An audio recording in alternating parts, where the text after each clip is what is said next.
बिस्मिल्लाहिर्रहमानिर्रहीम। दोस्तों, ये वीडियो उन तमाम अफराद के लिए बनाई जा रही है जो कि कोरिया जाना चाहते हैं। जिन्होंने ऑलरेडी इसकी तैयारी कर रखी है वो लाजमी इस वीडियो को एक मरतबा देख लें। फाइनली इसकी जो प्री रजिस्ट्रेशन है वो ऑन हो चुकी है। आप आज से ही अप्लाई कर सकते हैं, वो भी घर बैठे। मैं आपको मुकम्मल तरीका बताने वाला हूँ कि आपने कोरिया की ऑनलाइन रजिस्ट्रेशन कैसे करवानी है। मुकम्मल डिटेल के साथ बात करने वाला हूँ। मैंने इससे पहले एक वीडियो बनाई थी साउथ कोरिया की जॉब्स के हवाले से, मुकम्मल डिटेल के साथ मैंने आपको बताया था। अगर आपने वो वीडियो नहीं देखी तो लिंक डिस्क्रिप्शन में आपको मिल जाएगा। आप इसके ऊपर क्लिक करने के बाद वो वीडियो भी देख सकते हैं। उस वीडियो के अंदर मेरे से 2 से 3 सवाल ऐसे किए गए थे जो कि काफ़ी अफराद ने किए थे। मैं आखिर में इस वीडियो के अंदर आपको उनके जवाब भी दूँगा। वाक़ई उनके जवाब देने भी चाहिए, आपको मुकम्मल डिटेल इसकी समझ आनी चाहिए। तो आज की वीडियो में मैं आपको मुकम्मल डिटेल के साथ बताऊंगा आपने अप्लाई कैसे करना है, वो भी अपने घर बैठ के। दोस्तों, इसके लिए आपने क्या करना है, सबसे पहले नंबर पे आपने इनकी ऑफिशियल वेबसाइट के ऊपर आ जाना है, OEC की। आपको लिंक डिस्क्रिप्शन में मिल जाएगा। आपने उसके ऊपर क्लिक करने के बाद इसके ऊपर आ जाना है। इस तरह का फेस आपके सामने शो हो जाएगा जैसे ही आप उसके ऊपर क्लिक करेंगे लिंक के ऊपर। इसके बाद दोस्तों आपने क्या करना है, जैसे ही आप इसके ऊपर आ जाएंगे इस वेबसाइट के ऊपर, यहाँ पे लिखा हुआ है एडवर्टाइजमेंट। अगर अभी तक आपने इसकी मुकम्मल डिटेल आपको नहीं पता OEC की, तो यहाँ पे इसका इश्तिहार दिया हुआ है। जैसे ही आप इसके ऊपर क्लिक करेंगे तो आपके सामने ये फॉर्म ओपन हो जाएगा। इस फॉर्म के ऊपर मुकम्मल डिटेल इसकी लिखी हुई है कि इसका मुकम्मल प्रोसीजर लिखा हुआ है कि इसका मुकम्मल प्रोसीजर क्या है, आपने इसका इम्तिहान कैसे देना है। मुकम्मल डिटेल इसकी लिखी हुई है कोरिया की जॉब्स के हवाले से। आपने इसको रीड कर लेना है। अगर आपने पढ़ा हुआ है तो बहुत अच्छी बात है। इसके बाद दूसरे नंबर पे दोस्तों बात आ जाती है फ़ीस चालान फॉर्म डाउनलोड करें। यहाँ पे आप जब क्लिक करेंगे तो आपके सामने ये फॉर्म ओपन हो जाएगा जो कि चालान फॉर्म है प्री रजिस्ट्रेशन का। इसको आपने बैंक में जाके जमा करवाना होगा। इसकी 500 रुपये फ़ीस है, वो भी आपने अदा करना होगी। तो सबसे पहला मरहला आपके यही है कि आपने इसको डाउनलोड कर लेना है। यहाँ आप देख सकते हैं आपके कंप्यूटर के अंदर आपकी राइट साइड पे ऊपर आपके एक ऑप्शन नज़र आ रहा है डाउनलोड का। जैसे ही आप इसके ऊपर क्लिक करेंगे तो ये डाउनलोड होना शुरू हो जाएगा। आपसे यहाँ पे लोकेशन पूछी जाएगी। इसके बाद आपने इसको सेव करना है। तो यहाँ पे आप देख सकते हैं ये डाउनलोड होना शुरू हो चुका है। इसके ऊपर थोड़ी सी तफसील है, मैं आपको बता देता हूँ जो आपने इसके ऊपर लिखना होगी। सबसे पहले नंबर पर आपने डेट लिखनी है, जिस डेट को आप ये फॉर्म जमा करवा रहे हैं प्री रजिस्ट्रेशन का। तो 12 को है, 13 को है, 14 को, 15, 16 तारीख इसकी आखिरी है। 16 तारीख से पहले आपने रजिस्ट्रेशन अपनी करवा लेनी है हर सूरत, अगर आप कोरिया जाना चाहते हैं। इसके बाद जो है इसकी 16 मार्च के बाद इसकी क्लोज़ हो जाएगी। डेट से पहले 16 मार्च से पहले आपको अप्लाई कर लेना है। यहाँ आपने डेट लिखनी है। उसके बाद दोस्तों आपने यहाँ पे अपना नाम लिखना है इंग्लिश के अंदर बड़े लेटर के अंदर। इसके बाद अपना फ़ोन नंबर यहाँ पे लिखेंगे। इसके बाद अपना CNIC यहाँ पे लिखेंगे। ये तफसील आपने लाजमी इसके ऊपर लिखनी है। यहाँ पे नीचे लिखा हुआ है सिर्फ 500 रुपया आपने फ़ीस अदा करना होगी। नीचे लिखा हुआ नोट, नाम और शनाख्ती कार्ड नंबर लाजमी लिखे। यही जो सारी डिटेल है आपने इसके ऊपर लिखनी है, यही सारी डिटेल इसके ऊपर लिखनी है। इसके बाद आपने HBL किसी भी ब्रांच में चले जाना है, वहाँ इसको जमा करवा देना है। जैसे ही आप इसको जमा करवाएंगे तो ये दोनों जो है ये साथ वो रख लेंगे बैंक वाले, और ये जो आखिरी वाली है कैंडिडेट कॉपी ये आपको दे दी जाएगी। यहाँ पे ऊपर लिखा हुआ है बैंक कॉपी, OEC कॉपी और कैंडिडेट कॉपी। कैंडिडेट कॉपी आपको दे दी जाएगी। आपने इसे गुम नहीं करना, अपने पास इसको रखना है संभाल के। पहला मरहला आपका मुकम्मल हो जाएगा जब आप प्री रजिस्ट्रेशन के लिए आप चालान फॉर्म को जमा करवा लेंगे। चालान फॉर्म को जमा करवाने के बाद दूसरा मरहला दोस्तों आपका आ जाता है click here to apply online. Online घर बैठे अप्लाई करने के लिए आपने इसके ऊपर क्लिक कर देना है।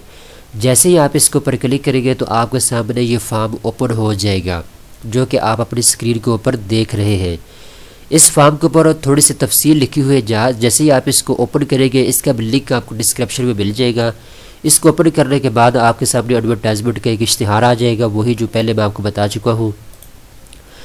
इसके बाद दोस्तों यहाँ पे आपने सबसे पहले नंबर पे अपना नाम लिखना है। आपका नाम क्या है, याद रखिए अपना नाम आपने यहाँ पे वही लिखना है जो कि आपका ID कार्ड के ऊपर लिखा हुआ है, CNIC के ऊपर लिखा हुआ है।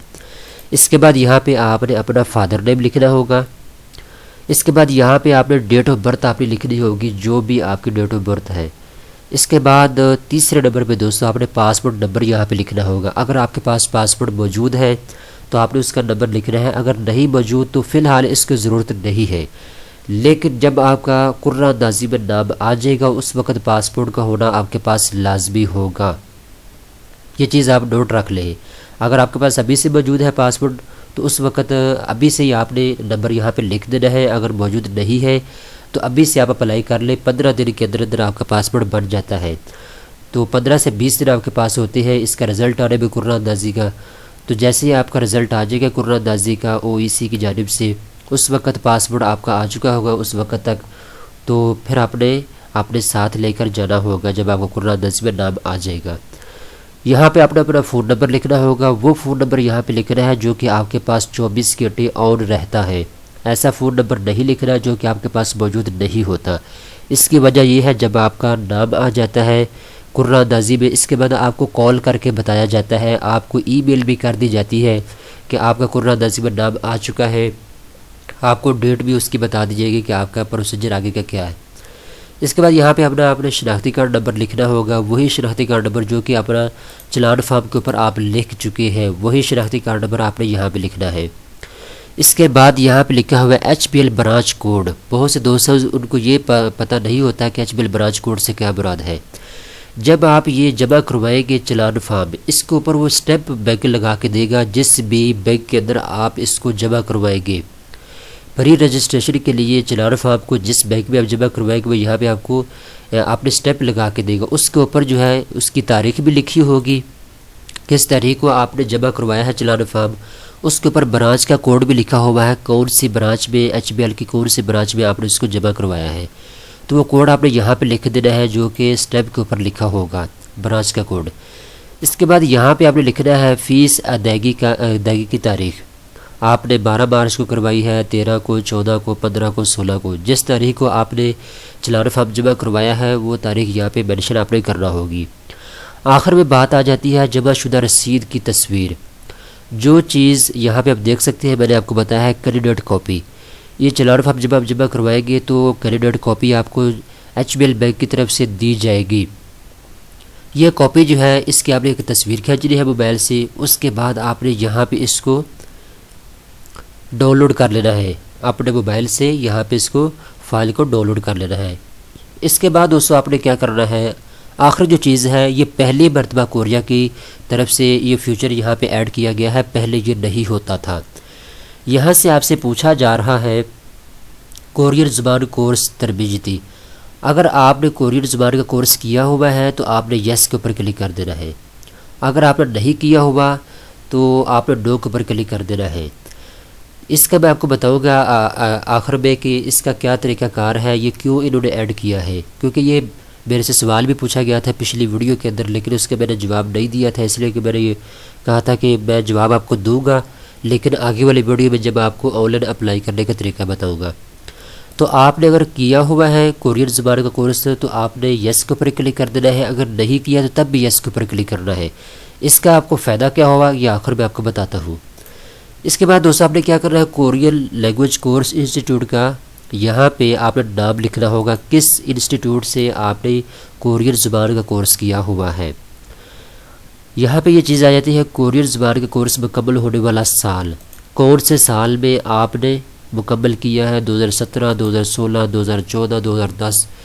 जो से साल में आपने मुकम्मल किया है उसी साल आपने यहाँ पे सेलेक्ट कर लेना है, उसी साल को। आखिर में उसका जो सर्टिफिकेट जारी किया जाता है वो यहाँ पे आपने अपलोड कर देना है अगर आपके पास मौजूद है। इसके बाद आखिरी जो चीज़ है वो यहाँ पे आपसे पूछी जा रही है, आपने कोई डिप्लोमा किया हुआ है या आपके पास टेक्निकल का कोई 6 माह का, 1 साल का, जो भी आपने कोर्स किया हुआ है वो यहाँ पे आपने इसको सिलेक्ट करना है। अगर आपने किया है, अगर आपने नहीं किया है तो आपने नो के ऊपर क्लिक कर देना है। जैसे ही आप यस के ऊपर क्लिक करेंगे तो आपसे थोड़ी सी तफसील इसकी पूछी जाएगी। उस इंस्टीट्यूट का नाम यहाँ से आपने लिखना होगा, यहाँ पे सिलेक्ट करना होगा जहाँ से आपने किया हुआ है। इसके बाद जो आपसे चीज़ पूछी जा रही है वो यहाँ पे पेशा वराना तरबीयती कोर्स जो आपने किया हुआ है ट्रेनिंग, वो यहाँ पे आपने सिलेक्ट करना होगा कहाँ से आपने किया है। आखिर में जो चीज़ आपसे पूछी जा रही है, अगर आपने नहीं किया तो आपने याद रखकर नो के ऊपर क्लिक करना है यहाँ पे। इसके बाद जो है फीस चलान फॉर्म डाउनलोड करें, वही चलान फॉर्म जो कि अभी मैं आपको बता चुका हूँ, ये वाला यहाँ पे भी ऑप्शन दिया हुआ है। अगर आप यहाँ से डाउनलोड करना चाहें तो वो भी कर सकते हैं। सारी तफसीलात लिखने के बाद यहाँ पे आपके राइट साइड पे एक ऑप्शन दिया हुआ है सबमिट, आपने इसके ऊपर क्लिक कर देना है जब आप इस फॉर्म को मुकम्मल तौर पे पुर कर लेंगे। इसके बाद आपके सामने छोटा सा एक मैसेज आ जाएगा सक्सेसफुल का, कि आपका फॉर्म जो है वो सक्सेसफुली कामयाबी के साथ हमारे पास पहुंच चुका है। आपकी प्री रजिस्ट्रेशन का जो प्रोसेस है वो मुकम्मल हो चुका है। इसके बाद दोस्तों आप बात कर लेते हैं, जो मैंने वीडियो बनाई थी उसके अंदर 2 से 3 मेरे से क्वेश्चन पूछे गए थे, मैं उनका जवाब भी आपको दे देता हूँ ताकि मेरे तमाम सब्सक्राइबर उनको ये मालूम हो सके, वो तमाम मिस इन्फॉर्मेशन जो कि उनको सही तरीके के साथ कहीं से नहीं मिल रही या उनके कोई इश्काल आता है उस हवाले से वो लाजमी मेरे से सवाल किया करिए, मैं उनके जवाब वीडियो के अंदर आपको दे देता हूँ। अगर मैं कमेंट्स के अंदर आपके कमेंट पढ़ने के बाद वहाँ पे जवाब देना शुरू कर दूँ तो फिर तो मैं इसी में लगा रहूँगा। तो कोशिश किया करें, आप जो भी सवाल करें उसका थोड़ा सा इंतज़ार कर लिया करें, मेरी आगे वाली वीडियो देखा करें, उसके अंदर मैं आपके जवाब दे दिया करूँगा। अब बात कर लेते हैं सवाल क्या थे। तो पहला तो सवाल ये किया जा रहा है, नीचे ये जो एडवर्टाइजमेंट का इश्तिहार है इसके ऊपर लिखा हुआ है डोट के बाद लिखा हुआ है मदरजा झैल कोरियन लैंग्वेज कोर्स का टेस्ट पास कर लेना कोरिया में मुलाजमत या वीज़े की गारंटी नहीं है। इसका क्या मतलब है? नीचे लिखा हुआ है 2 साल की मुद्दत के लिए मुयस्सर होगा ये कोर्स जो आपने किया हुआ है टेस्ट पास करने के बाद। भाईजान इसका मतलब ये है कि आपने प्री रजिस्ट्रेशन भी करवा ली, आपका कुरान नाज़िम नाम भी आ गया, इसके बाद आपने टेस्ट भी दे दिया, टेस्ट में पास भी हो गए, अब फाइनली आपको कोरिया जाना चाहिए। असल बात तो ये है ना, तो कोरिया की तरफ से आपको ये कहा जा रहा है कि अगर आपने टेस्ट पास कर लिया है इसके बावजूद हम गारंटी नहीं देते कि आप कोरिया में जाएंगे वहाँ जाकर जॉब करेंगे। इसकी वजह यह है कि कोरिया हर साल अपनी कैपेसिटी के जितनी उसकी कैपेसिटी होती है वो तमाम ममालिक से तकरीबन कोई 10 से 15 ममालिक है जिनसे वो अफराद लेता है, जिसमें पाकिस्तान, बांग्लादेश, इंडिया, फ़िलिपाइन और काफ़ी ममालिक हैं जहाँ से लोग जो है जिनका कोरियन हुकूमत के साथ एक महदा हुआ है। तकरीबन इसमें 15 ममालिक आते हैं, उसमें पाकिस्तान भी शामिल है। तो कोरिया अपनी कैपेसिटी के मुताबिक इन तमाम ममालिक से हर साल अफराद लेता है, कहीं से 10,000, कहीं से 5,000, कहीं से 2,000। तो पाकिस्तान का जो इस मरतबा कोटा है वो यहाँ पे लिखा हुआ है सिर्फ 1170 बंदे जो है वो 2020 में कोरिया जाके मुलाजमत कर सकते हैं। ठीक है, 1170 बंदे। अब ये जो 1170 बंदे हैं इनमें अगर आपका भी नाम आ जाता है, आप इसको मुकम्मल तौर पे कोरियन ज़ुबान जो है इसका टेस्ट पास कर लेते हैं, इसके बाद आपका वीज़ा आना होगा। अगर तो 2 साल के अंदर अंदर आपका कोरिया से वीज़ा आ जाता है तो आप कोरिया चले जाएंगे। 2 साल के बाद अगर आप 2 साल के अंदर अंदर आपका वीज़ा नहीं आता कोरिया की तरफ से तो फिर आपको दोबारा से ये टेस्ट पास करना होगा, मुकम्मल प्रोसीजर है, दोबारा से आपको अप्लाई करना होगा। इसका ये मतलब है। अब दोस्तों एक और जो क्वेश्चन मेरे से बार बार पूछा जा रहा था कि इसमें 2 नंबरी वाला या एजेंट वाला सिस्टम तो नहीं है। तो भाई दोस्तों यहाँ पे क्लियर लिखा हुआ है, यहाँ पे आप देख सकते हैं दरख्वास्त गुजार का इंतखाब। इसका कैसे आपका इंतखाब होगा? पहले नंबर पे जो है इसकी जैसा कि आपको बता दिया गया है, प्री रजिस्ट्रेशन में शामिल होने के लिए OEC के जॉब पोर्टल जैसे कि वेबसाइट मैंने आपको बता दी है के ज़रिए बुरखा 10 से 16 मार्च 2020 तक ऑनलाइन रजिस्ट्रेशन करवा सकते हैं। 16 मार्च से पहले आपने प्री रजिस्ट्रेशन करवा लेनी है। इसके बाद 500 रुपया फ़ीस आपने अदा करना होगी HBL बैंक में जाके, ये इनका नंबर दिया हुआ है इसी के ऊपर। इसके बाद तफसीलात OEC की वेबसाइट www.oec.gov.pk पर दस्तियाब है। उम्मीदवार की short list HRD Korea employer करेगा। ये बात यहाँ पे समझने वाली है। ये जो आपने प्री रजिस्ट्रेशन में अपना हिस्सा लेना है, आपने करवानी है, इसको जो शॉर्ट लिस्ट करेगा, जो कुर्रानंदाज़ी करेगा वो पाकिस्तान में नहीं होगी। अगर पाकिस्तान में हो तो फिर शायद हो सकता है हमें से कोई इतराज़ कर सकता है कि इसमें 2 नंबरी वाला सीन है। शायद हो सकता है पहले से लोग जो है 1170 बंदे वो पहले से निकाल लें रिश्वत लेके या कोई और सिस्टम बना के। लेकिन इसकी जो शॉर्ट लिस्ट है वो यहाँ पे नहीं होगी, इसकी कुर्रानंदाज़ी कोरिया करेगा। HRD उनका इदारा है, जैसे हमारा OEC इदारा है पाकिस्तान का। तो HRD जो है ये कोरिया का इदारा है, सरकारी इदारा है, वहाँ पे इसको शॉर्ट लिस्ट किया जाएगा जितने भी लोग रजिस्ट्रेशन करवाएंगे। इसके बाद इसका जो फाइनल रिज़ल्ट है वो OEC पाकिस्तान की वेबसाइट के ऊपर आ जाएगा। ठीक है, इसका मुकम्मल तरीका ये है। अब तीसरा सवाल जो है वो यहाँ पे मेरे से किया जा रहा था, यहाँ पे उसकी भी डिटेल दी हुई है, मैं आपको दिखा देता हूँ।